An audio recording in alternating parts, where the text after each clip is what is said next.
Kelsey and Alex back again with another CDHF Talks, one that we're very excited to chat about. Yes, today's topic is the role of nutrition and diet in a healthy gut microbiota. You may have heard the term gut microbiota before, but if you haven't, you might be surprised to know that there are trillions of microbes that reside and live inside of our digestive tract, and they play an important role in our overall health. Researchers continue to look for ways to harness the power of the gut microbiota for better health. While we don't have a specific definition for a healthy gut microbiota yet, we know that there are certain lifestyle and environmental factors that help to encourage the growth of health-promoting bacteria in the gut. And certain factors can also have a negative impact on the gut microbiota too. We're very excited to have CDHF's registered dietitian and gut health expert Andrea Hardy with us today, who will be discussing how the food we eat influences our gut microbiota. This includes things like fiber, pre and probiotics, fermented foods, and where research in the area of the gut microbiota is headed. So without further ado, let's get to it.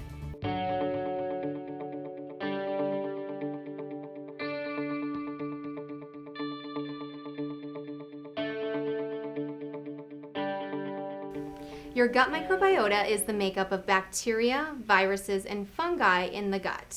Our gut is home to trillions of bacteria that play an integral role in our health.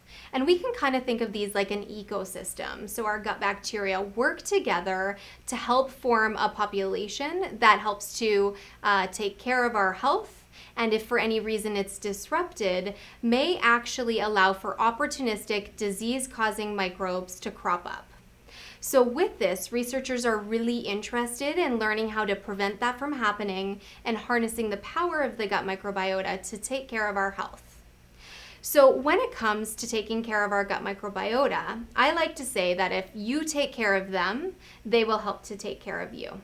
And some important functions they do for us include things like digesting things we can't, like fiber. They produce beneficial compounds, things like short-chain fatty acids. They help to promote and train our immune system so that it functions properly. And they do other important things like regulate hormones, mood, and energy level. While we don't have a specific definition of what a healthy gut microbiota is yet, we do know that there's several important factors that are associated with lower disease risk.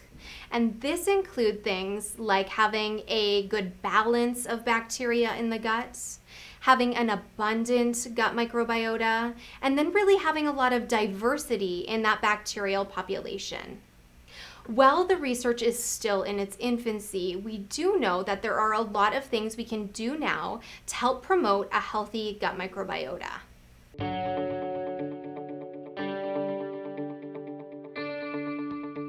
So our gut microbiota really starts to develop from the moment we're born and continues to develop and change over the course of our life. In the first 3 years of life, our gut microbiota rapidly develops and changes and is influenced by things from how we're born, to skin contact, to types of feeding, to the environment we interact with. We get microbes from everything from our brothers and sisters, to even our pets. And so really it's our entire environment that shapes our gut microbiota. So after the first 3 years, our gut microbiota is relatively stable, but there's a lot of things that it requires to properly function. So these are kind of the inputs we give it. Everything from the environment that influences it to, most importantly, our nutrition. And so for the gut microbiota to function well, it needs the right kinds of inputs. And then if something happens, it may actually disrupt the gut microbiota and potentially allow for those opportunistic bacteria to crop up. And so certain types of insults include things like antibiotics, gut infections, and even stress. And so, of course, a lot of these things are not really avoidable. There are times when we absolutely need antibiotics, and there's times where we get gut infections despite being extra careful. Luckily, our gut microbiota is fairly resilient, meaning that it bounces back quite quickly from insults.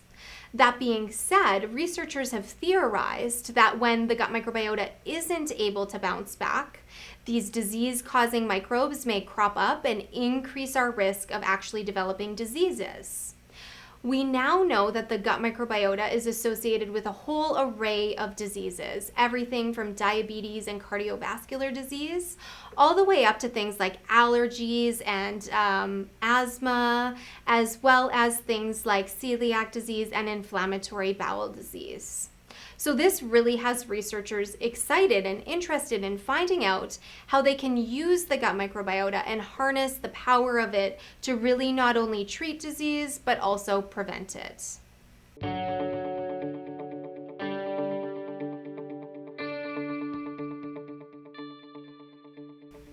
So nutrition is one of the quickest and easiest ways to positively influence our gut microbiota.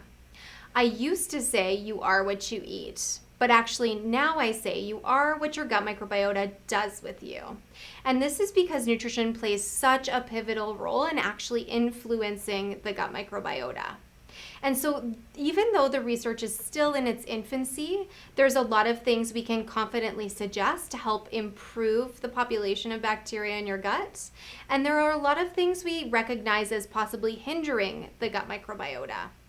So some important things I like to focus on with my patients include things like getting enough fiber, getting a good variety in the diet, reducing our intake of red and processed meats, as well as reducing our intake of ultra-processed foods. So things that are really high in sugar and fat, and oftentimes really low in fiber as well as nutrients.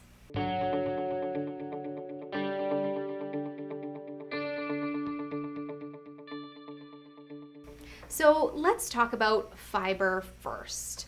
Most of us do not get enough fiber in our diet. In fact, it's recommended that we get about 25 to 38 grams of fiber a day, and North Americans really only get about 11 to 14, so we're falling really short. And so there's a lot of things we should be doing to kind of bridge that fiber gap. And the reason why fiber is so important is because fiber acts like fuel for our gut microbiota. Certain types of fiber make its way through our digestive tract and actually feed the bacteria in our guts. And these are called microbiota accessible carbohydrates. So whatever we can't digest, our gut microbiota actually digests for us. And when they're able to do that, they produce beneficial compounds called short-chain fatty acids. Now, this is going to be a real buzzword coming up. I think people are going to be very interested in how they can get more of these microbe-made molecules in their gut. And this is because they play a really important role in maintaining our gut barrier, which is kind of like our first line of defense against anything that comes through the gut. It also plays a really important role in our immune function. And then these short-chain fatty acids also act as anti-inflammatory compounds and help to fuel important cells in our gut and give us energy. And so, of course, people are wondering, how do I get more fiber in the diet? Well, there's a lot of really simple and easy ways to bridge that fiber gap without kind of counting and adding up how much fiber we get in our diet. So some of my favorite tips include things like swapping white or processed grains for whole grains. And inherently by doing that, you're going to be upping your fiber intake. So some whole grains that I like to swap out include things like choosing more whole grain pasta, more whole grain or sprouted grain bread, and ancient grains like quinoa, bulgur, and even things like oats to really up our intake of fiber. Of course, right now, a lot of people are interested in low carbohydrate diets, but as a gut health dietitian, I don't typically suggest those because inherently we're cutting out a big source of fiber, which of course is our whole grains, starchy vegetables, and a lot of different fruits. My second tip is actually to get in about half of your plate of vegetables at lunch and supper every day. And so instead of measuring and counting, getting in half your plate helps to ensure that you're getting in a good variety of those vegetables and that also you're getting in extra fiber. And so a lot of times when people think of vegetables, they think they need to have steamed plain vegetables, and really that's not very exciting.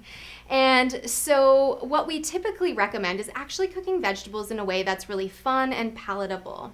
And so I like to encourage people to roast, steam or saute their vegetables, and make sure they're using plant-based oils, so things like olive oil, to really add to the palatability. They can also add seasonings, herbs, and spices to really up the flavor and really highlight vegetables as the star of the dish. My third tip is around nuts and seeds. So nuts and seeds are not only a good source of fiber, but they also contribute heart-healthy fats.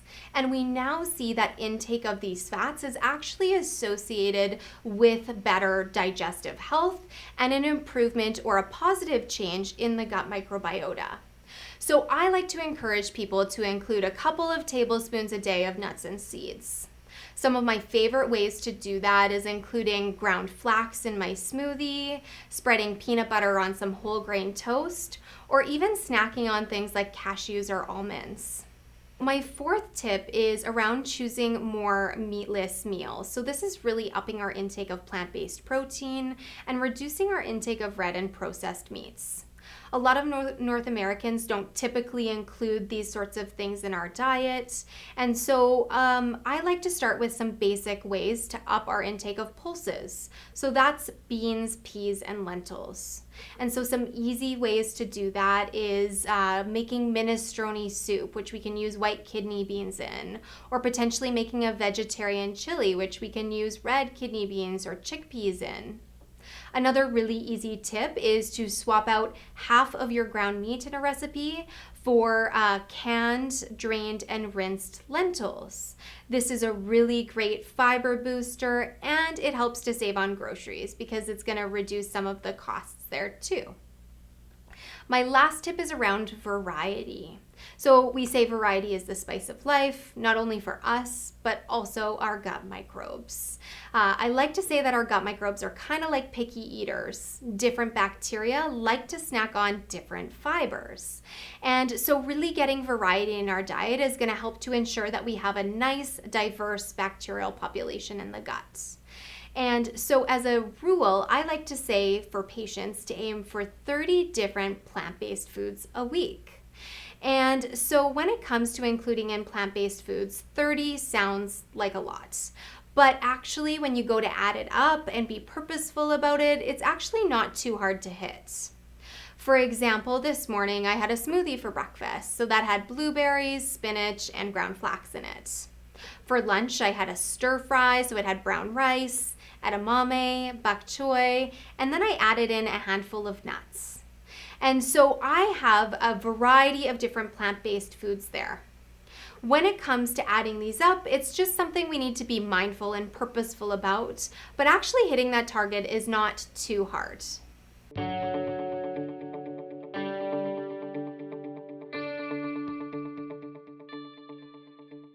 Another area that I get asked about as a gut health dietitian is probiotics. A lot of people are really excited to take probiotics, but they don't necessarily know what they are or what they do for our health. So probiotics are live microbes that when we consume in the right amounts, infer a really specific benefit to our health.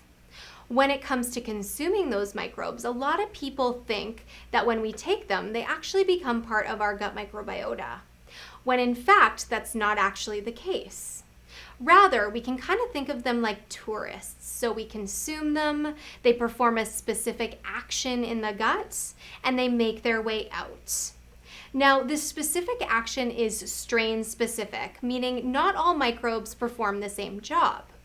Some microbes help to reduce our risk of antibiotic-associated diarrhea, whereas an entirely different type of microbes may help to reduce irritable bowel syndrome symptoms and improve digestive comfort. So when we're choosing a probiotic, we always want to make sure that we're matching the right person to the right strain for the right reason. And this is really because different microbes do different things. So to figure out what kind of strain is best for you, you want to make sure you're talking with your family doctor, a dietitian, or a pharmacist, because we do really want to make sure that we're taking the right probiotics so we get the right benefits. Probiotics can be found in supplements, and they can be found in certain types of food.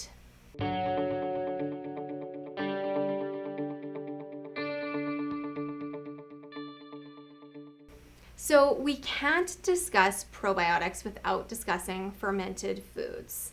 Now, fermented foods are becoming of interest even though they've been around for thousands of years, and that's because they often have microbes in them. So what makes fermented foods different than probiotics is that live microbes are used in the chemical transformation of the food to produce really desirable characteristics. Everything from changes in flavor and texture to the production of acetic acid or alcohol. And so this really enhances the food and makes a change to it that's desirable for us to consume. Some examples of fermented foods include things like yogurt, kefir, kimchi, sauerkraut, and miso, as well as things like sourdough bread, wine, and beer. Of course, with making these fermented foods, not all of these fermented foods have live microbes. And that's one very important part of something being classified as a probiotic.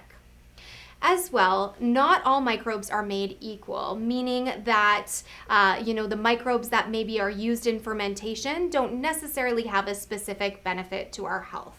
So even though we don't have specific evidence to say that fermented foods influence our gut microbiota, I still encourage patients to consume them. And that's really because there is still a lot of evidence-based benefits. So I like to say to try to eat living foods each day. And so when it comes to consuming living foods, certain living foods do actually have some really great research behind them. And this includes things like yogurt and kefir. So if you struggle with lactose maldigestion, the bacteria in yogurt and kefir can actually help to break down the lactose and help you to tolerate it better. Fermented foods also have a lot of other really great health benefits. Consumption of them is associated with a reduction of certain types of chronic disease like cardiovascular disease and diabetes, making them a really great thing to consume on a regular basis.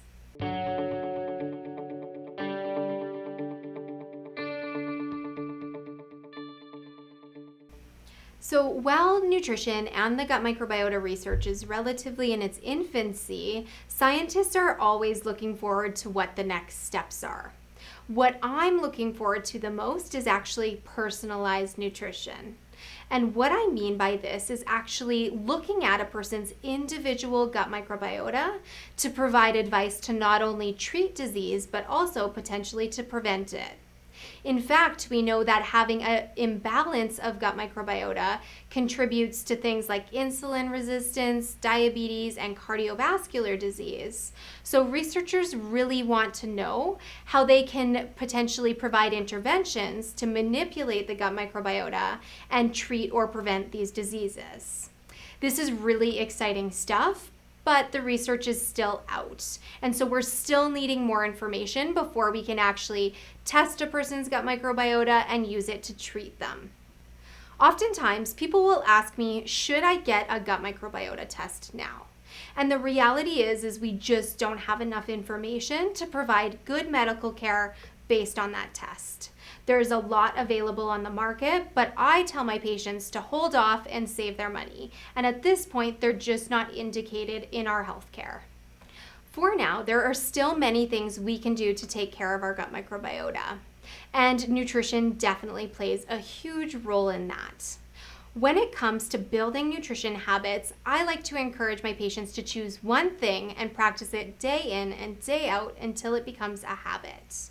And so this could be something like getting that 30 different plant-based foods in your diet a week, to hitting that half of a plate of vegetables at lunch and supper each day, or possibly swapping out all of your processed grains for whole grains. Start practicing that one habit until it sticks, and then continue to build on that. And so when it comes to nutrition and your gut microbiota, it really is what you do over the long term.